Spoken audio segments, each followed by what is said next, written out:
Man charged with defrauding slain British couple in Portland has been granted bail. Teach them! Always make sure the message reach them!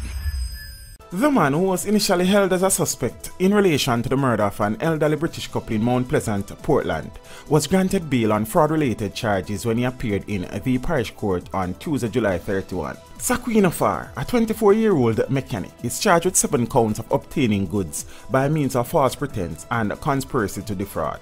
Parish Judge Natalie Ibanksmiller granted him bail in the sum of $5 million Jamaican dollars. As a condition of his bail, he is to report to the Rockford police station in Kingston daily, and a curfew of 7 p.m. to 5 a.m. was also imposed on him. Farr, who was employed at an auto parts dealership in Kingston at the time of his arrest, is scheduled to reappear in court on October the 2nd. 74-year-old Alfred Charlie Anderson and his 71-year-old wife, Florence, were found dead on June the 22nd of this year, just days after filing a report with the police that more than $8 million had been stolen from their bank accounts. Their bodies were burnt while their house was set ablaze. A post-mortem report later concluded that the couple had also been shot and their throats slashed. Meanwhile, the police have remained mum in relation to their probe into the murder of the Andersons. To date, the police have not charged any suspect with the gruesome killings, which has attracted international attention, with several damaging news reports being published in the United Kingdom.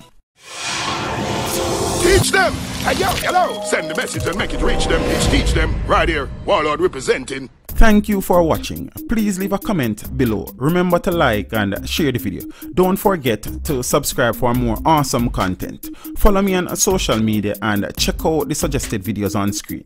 This is Teach saying, until next time, walk good, my friends.